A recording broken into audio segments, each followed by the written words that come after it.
Thank you all for coming and for staying until the end with me here. It's exciting to be able to share my initial research and thoughts on the Follet Family Sampler with you today.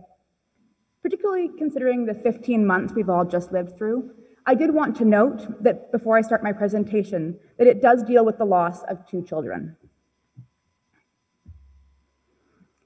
At the time of death, a person disappears from our view.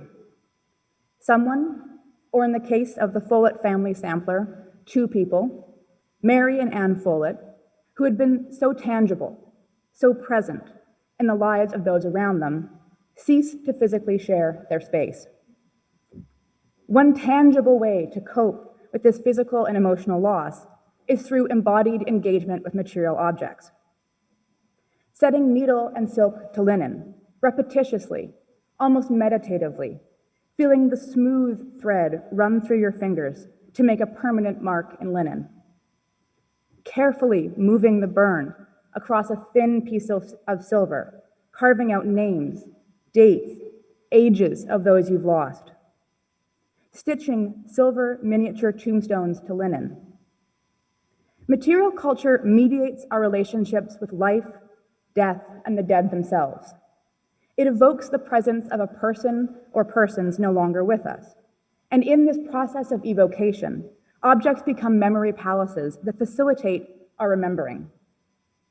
In the time we have together today, I'd like to talk to you about the different material stages I see in the Follet Family Sampler, and the ways in which we can think through one possible interpretation of the sediment and meaning inherent within this piece.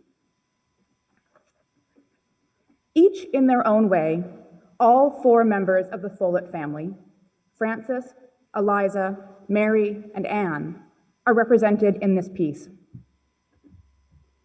We catch glimpses of Mary's childhood education and her schoolgirl embroidery, as well as evidence of her life cut short.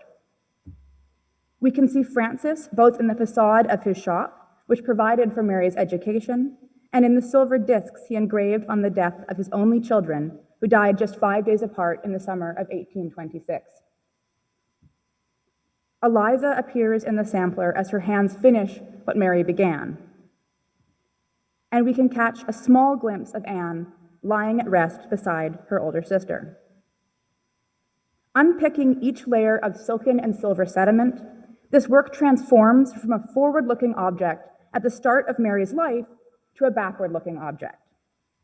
Ultimately a memorial for Mary and Anne, this extremely unique sampler allows us to catch glimpses of Mary, Anne, Frances, and Eliza's lives in the threads of memory this sampler evokes. It is a family archive contained within a single object.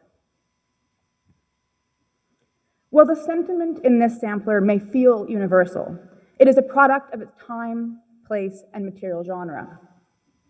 Materially, when we say sampler, we mean a form of needlework that has existed for centuries and whose meaning has shifted from a practical tool, a stitch repository, to a collective and individual schoolroom exercise.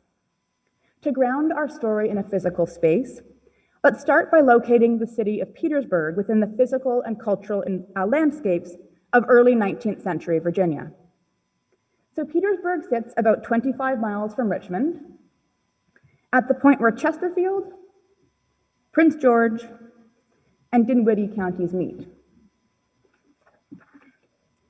Founded on the banks of the Appomattox River, which drains into the James River, Petersburg has a long history as a commercial marketplace.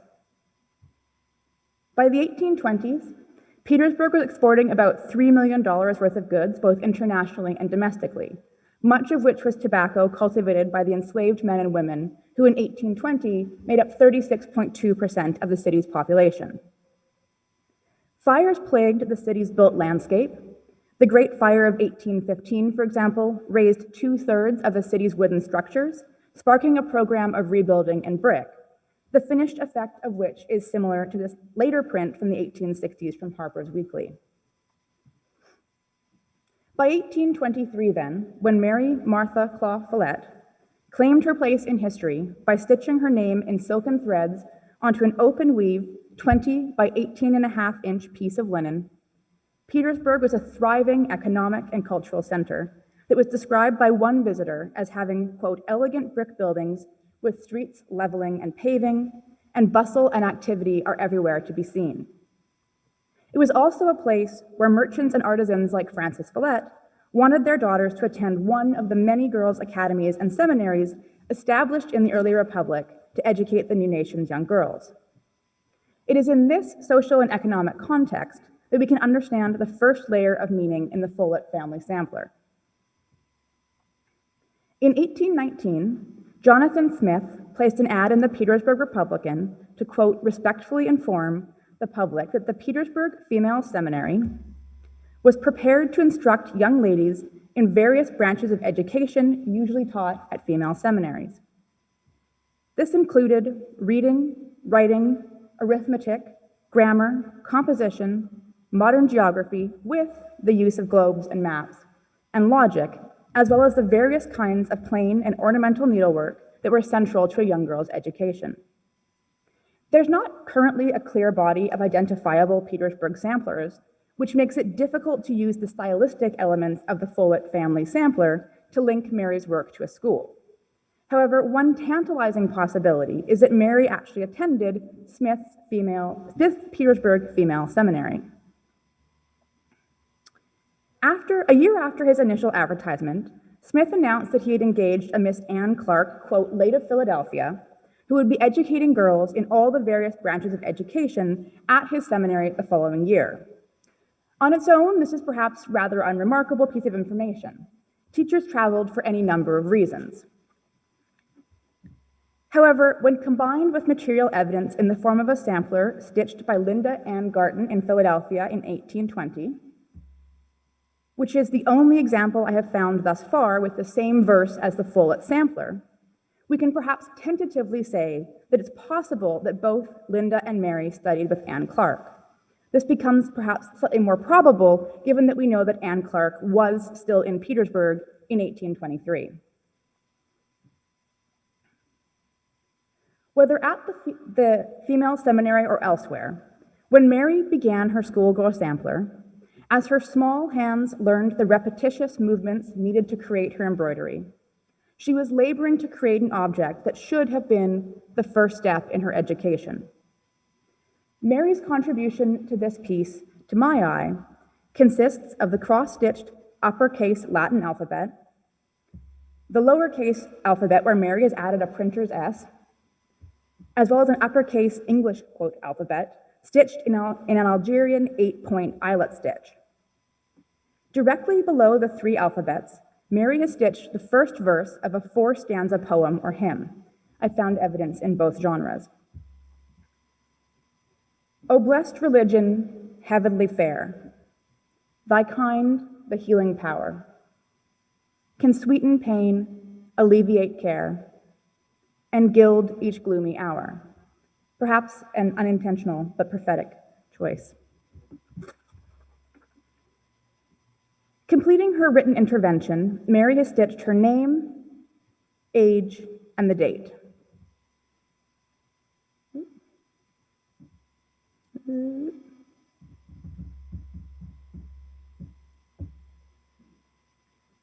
Sorry.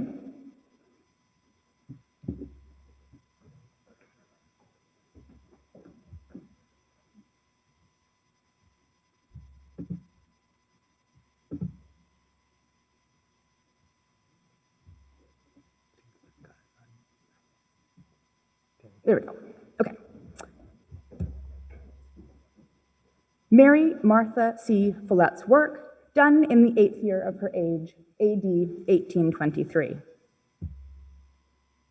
Passing the last diagonal cross-stitch over its intersecting stitch, Mary joined other girls across the country, setting silk to linen in their training and refined behaviors. While we might think about needlework as an elective pastime, in the early Republic, samplers functioned as evidence of both education and of gentility. Instead of looking at fancy needlework as antithetical to the more advanced academic subjects now being offered, Americans considered these arts as important complements to the other subjects being taught.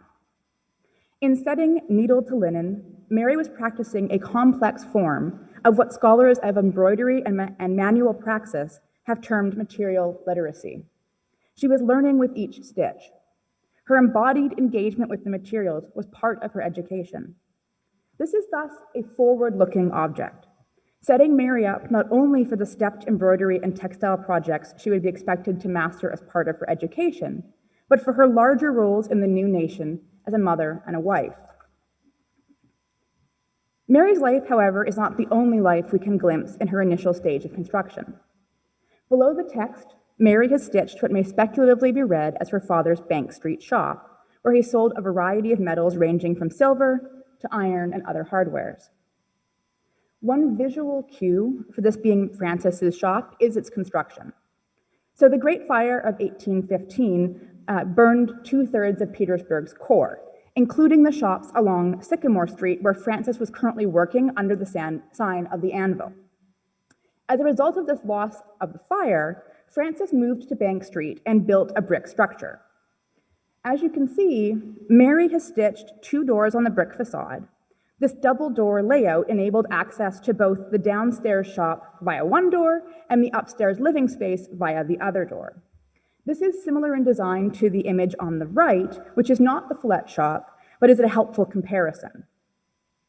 So in stitching her father's shop and her home above into her sampler, Mary is placing herself and her family in the social, economic, and material world they inhabited.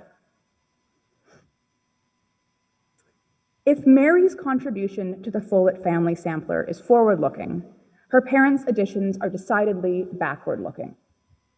There's a tension that emerges between what could have been for this family and what actually happened to this family. In the span of just 5 days, between August 18th and August 23rd, 1826, Francis and Eliza lost both of their daughters. Mary was 10 years, 9 months, 18 days old.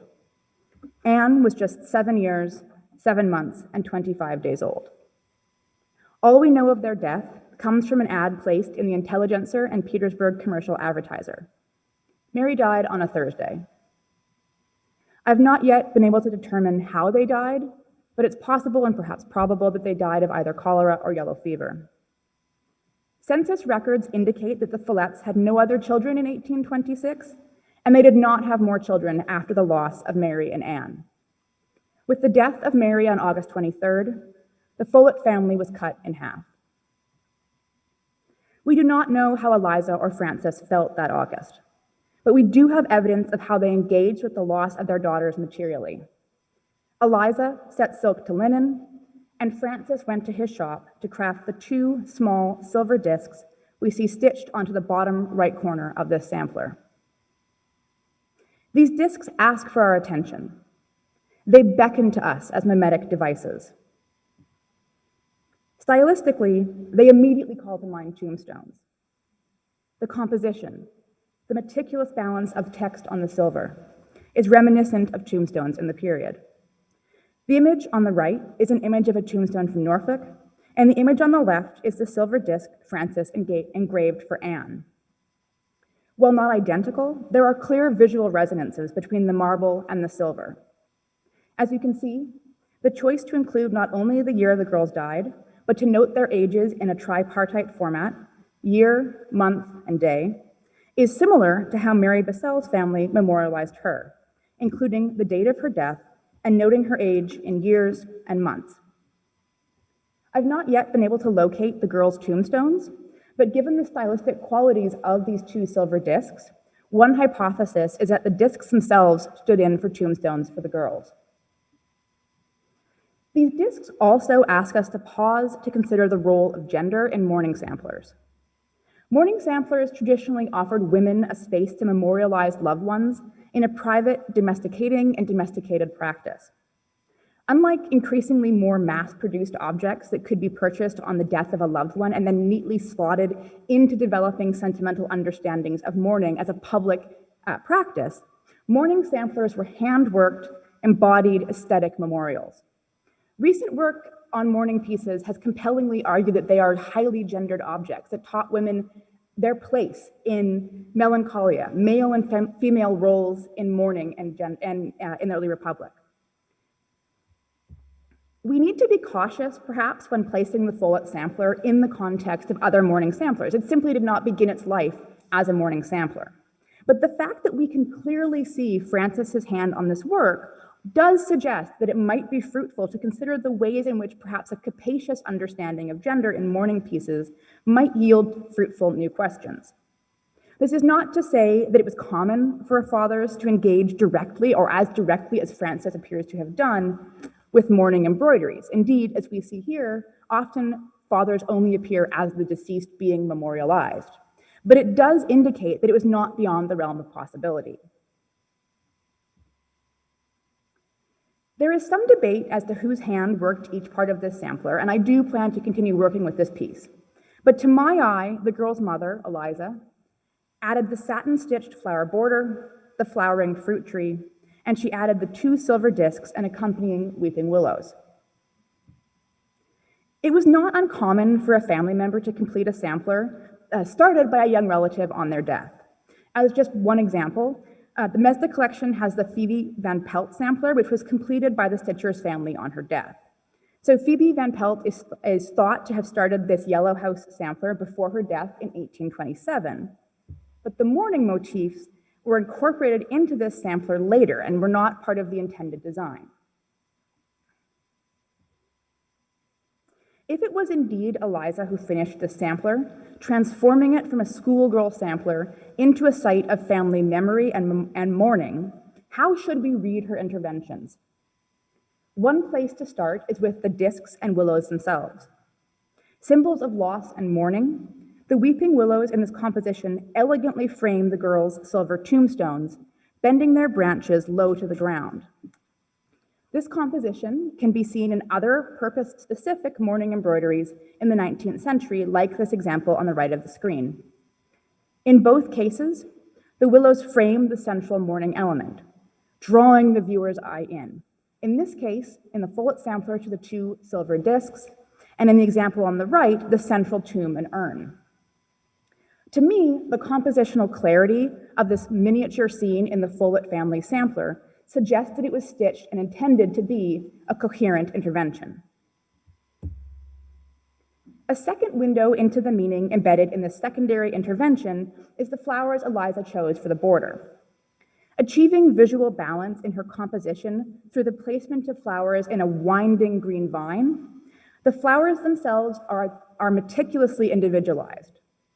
I have not yet been able to identify every flower, but through discussions with naturalists, gardeners, and engaging with printed and embroidered visual comparisons, I believe that we can see lily of the valley, a carnation, grapes, perhaps a calla lily, strawberries, a rose, peaches, a tulip,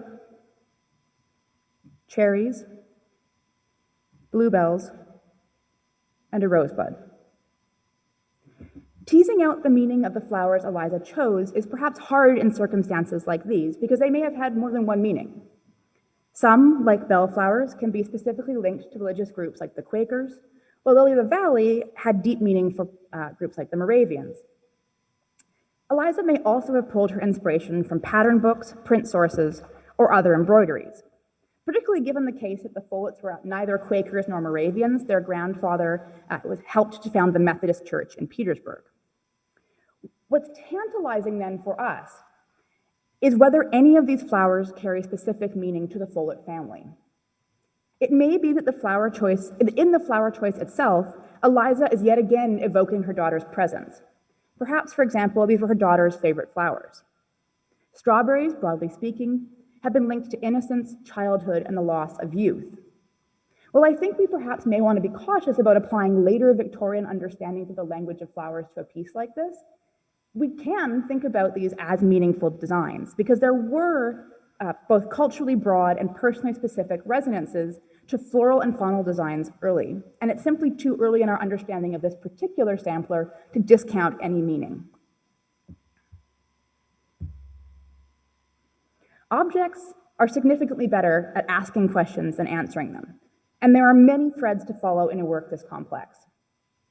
To follow some of those threads, I plan to visit Petersburg and the Library of Virginia to chase down manuscript sources that will hopefully shed even more light on this family. I've offered one possible reading of this object within the parameters of the Summer Institute. Considering this work as a semantically rich piece, I've suggested that one way we might think about the Follet Family Sampler is as just that, a family sampler. It began life as a tentative initial steps into Mary's own life. And on the death of Anne and Mary, which transformed the Follet family itself, the sampler too was transformed. It morphed into a memorial sampler and a family archive. Further, with the inclusion of the 2 silver tombstone discs worked by Francis, it pushes us to think deeply about the role of gender and mourning in the early Republic. I'd like to leave you all with a lingering question. The only person who is largely silent in this work is the 7-year-old Anne. She did not, as far as I can see, stitch anything onto this sampler. There's no direct mention of her in the iconography in the original work. The only thing we know about her are her birth and death dates. This is an extremely semantically dense piece, which tells us both so much about her life and so little about her as an individual. What are we, as scholars of material culture, to do with that? Thank you so much.